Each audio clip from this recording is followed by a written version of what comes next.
Ibidda ba'eef jechuuni gaafa namni hin heerumte gaafa jedhamu yookiin ijaarsa argatte gaafa jedhanii ibidda ba'eef waan akkanaa dhaga'eera garuu bakka itti dhaga'eera.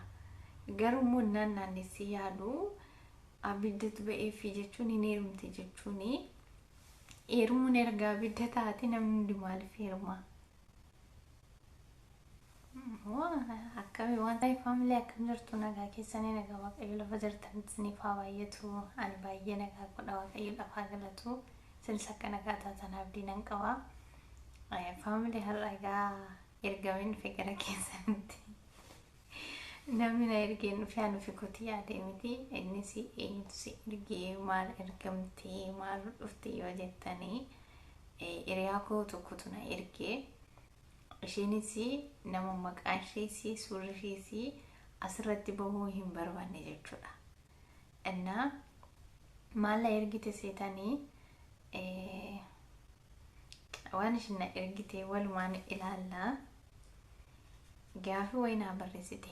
Gaafii naa barreessiteetii gaafii kanaa jedhaan jetti. Gaafii kanaa mi'a hangam hammaatti deebistu hangam hammatti dandeessuun ilaala waan ta'eefi gaafii kana video hojjedhuti video irratti naa deebisinaan jette. Egaa waaqayyoon tana gargaaru malee guys waan hin danda'u. I don't know. Yaa waan danda'a jechuu wayya garuu. Hin danda'u jechuudha nan danda'a jechuu wayyu. Innaa gaafii 15 naa barreessite. Gaafii 15 keessaa biyyaansi naan jette garuu yoo hunda isaa deebistee badhaasa qabda. Badhaasa isaas immoo video ittiin hojjetta waan asii badhaasu naan jette. Kanaaf ani immoo bakka yoo nan dadhabisi family akkana na jaalatanii family akkana baay'ee iddoo naa qaban hin qaba waan ta'eef yoo nan dadhabisaan na gargaaru jedheeni isinum habdaddeeffe jechuudha. Gaayis adaraa keessan adaraa akkasiin habdaddeeffe akka hin nyaatamne na gargaaran isin hin jira. Baay'ee gaafii afaan Oromoodha.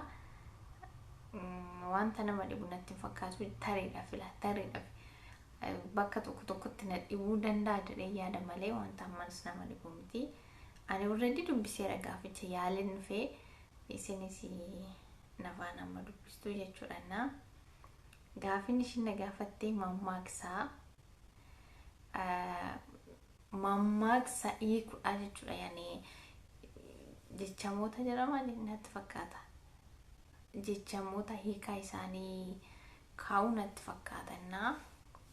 Gaafiin ishiin na gaafattee yaani akkuma mammaaksatti garuu mammaaksuma hiikuudha jechuudha gabaabatti yoo himu. Keessaa yoo nan isin dubbisu gaafii ishee tokkoffaanii maal jedhaa afaan ishee dammaa. Afaan ishee damma yoo kun salphaadha maali kana fayyadamu dadhaba. Afaan ishee damma jechuun haasaa bareeddii haasaa ishee midhaa haasaa toltii natti fakkaata. Yoona guys yoona hin dandeenye yoona hin deebisne taate komantii jalatti na deebisaa daraa keessan. Badhaasni kun akkana jalan darbine jechuudha. Atis faamiliin keessi waliin mari'adhaati deebisaa waan naan jettee fi waan mishin na badhaastu mee ilaalame. Afaan ishee dammaa jechuun haasaa bareeddii bakka haasaa toltii haasaa bareeddii haasaa ishee mi'aa jechuun natti fakkaata. Gaafa inni lammaffaanii abidda qabsiiste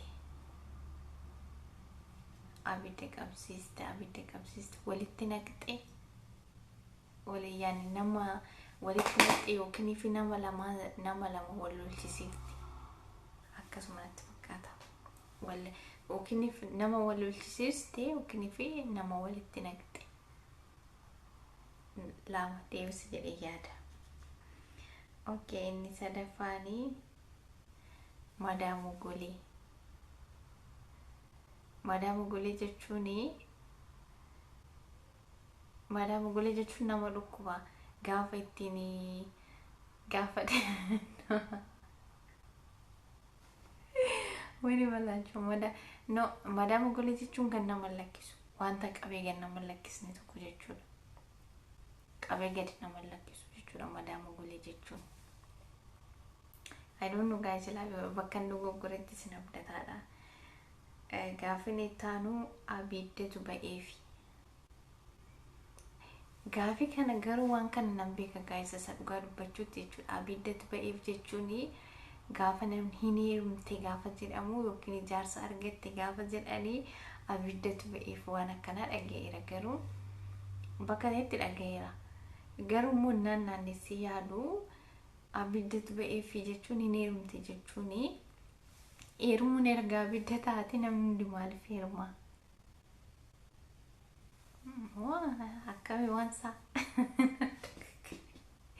dhugaa guys nan dogoggoree akkasuma garuu dhaga'eera. Dhugaa bakka ta'etti abiddatu ba'eef gaafa jedhamu jaarsa argatte jechuu dhaga'eera. Garuu akkasuma natti fakkaata jaarsa argatte.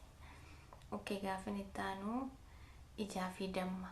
Ijaa fi damma kun salphaadha. Ijaa fi damma jechuun waliin jaalatan yani waliif diina jechuudha. Ijji fi dammi waliin jaalatan ijaa fi aadaami jechuu gosoonni ijji fi aadaamini waliin jaalatan isaa jechuun waliif diina jechuudha. Kan argadhe. Gaafin ittaanu irbuu nyaatte. Irbuu nyaatte yani waadaa cabsite. I think so. Waadaa cabsite jechuudha. Irbuu nyaatte jechuun waadaa cabsite. Isinis na gargaara guys please. Gaafin ittaanu ekeraa fakkaata. Baay'ee huqqataadha. Baay'ee qallaadha. Baay'ee qallaadha baay'ee huqqataadha jechuun ekeraa fakkaataadha jechuudha. Gaafin ittaanu sanyiin isaa cirracha.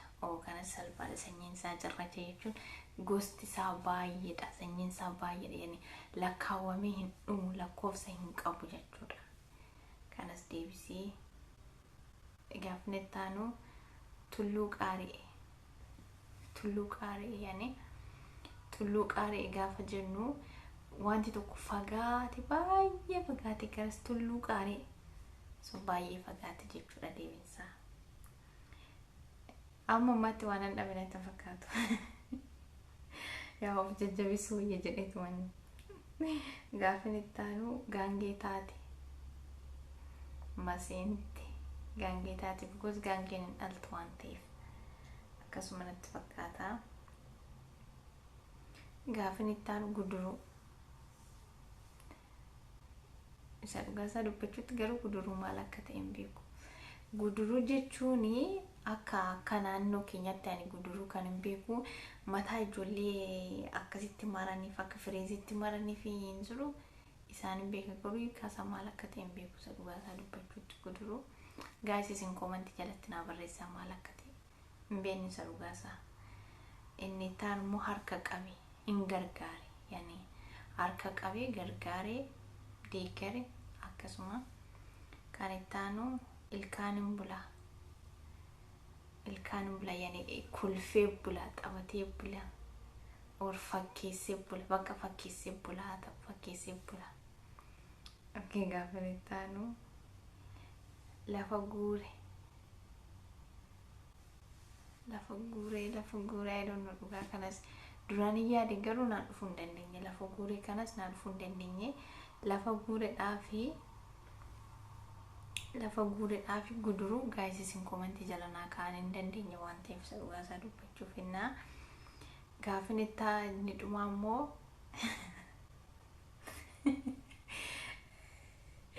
guys gaafin inni dhumaallee baay'ee salphaadha. Gaafin inni dhumaa madaa jaldeessaa. Yaa madaa jaldeessaa jechuun kanaan salphaadha namni kamiyyuu deebisa. Akkanumatti yoo yaannu jaldeessi yeroo baay'ee waan ta'uufi yani madaa jaldeessaa jechuun baay'ee diimate jechuudha gabaabumatti. Na akkanatti fakkaatu tanan garuu kan hirkixanyaa miti. Madaa jaldeessaa jechuun baay'ee diimate akkasitti beeka. Kanaaf guys yoo gaafin koo kun deebiin koo kun sirrii ta'e sirriidha naan jedha. Yoo immoo sirrii hin taane taate deebisaa komentii jala naa kaa'atii badhaasa safaana fudhannaa jechuudha. Innaa kanaadha gaafii fixeera natti fakkaata. eefteera gaafin shammanuma kanaaf guys akka namoosiftan abdiin qaba kanas ta'e sanas ta'e jechuudha akka moomoo ilmanatti mul'ata akka nutti inna guys adaraa keessanii garuu kun salphaan wantiif kana moo hundadhabnuma garuu nuyi maatii amma kana taanii nama tokkotti mo'achuu akka hin dadhabne beekamaadha kanaafi hundumti keessanuu komantii jala naa kaan isiniin dara naa lubbuutis gaafii kana kan naa baaftee fi maal yaadde akka naa baaftee badhaasa sammuu maal akka naa qopheessite si'itu beeka viidiyoo taanuma walitti deebina jechuudha badhaasati naaf qopheessite anaaf maatii kootiif qopheessite viidiyoo isa dhufuu walee isa ittaanu walitti deebinaan siin hunduma keessaniin jedha inna isa dhugaa dubbachuu jechuudha warra gaafii kana hunduma isaa beektanii komantii jalatti naa barreessaa isiniin jedha warri hin beeknes immoo hamma beektan yaaladha yoo akkanumatti gaafina akkanaa itti nuuf haafuufuu jettanis komantii jala naa kaa'adha gaafii akkanaatiinis deebii dhufuu nan danda'a jechuudha amma ammaatti waan afaana turtanii fi galatoomaa eebbifamaan isiniin jira mana kanaaf immoo warri maatiin taani maatii ta'uun dagatinaa please warri immoo viidiyoon kun isin bira qaqqabee like gochuun dagatinaa please maali nama dhukkubsu baay'isawee like gochuun koo sekoondiruma tokko keessatti like gochuudha qumni nama dhukkubu like godhaniif miti kanaaf please like naa godhaan isiniin jira warri viidiyoo koo jaalattanii likein keessan komantiin keessanii anaan na jajjabeessa waan ta'eefi like utuun godhin biran darbidaan isiniin jira eebbifamaa galatoomaa mammaatti waan afaana turtanii fi dogoggora jiruuf immoo akkuma isiniin jedhu comment section jala kaa'uu hin dagatinaan isiniin jira turtii gaarii qabaadha bye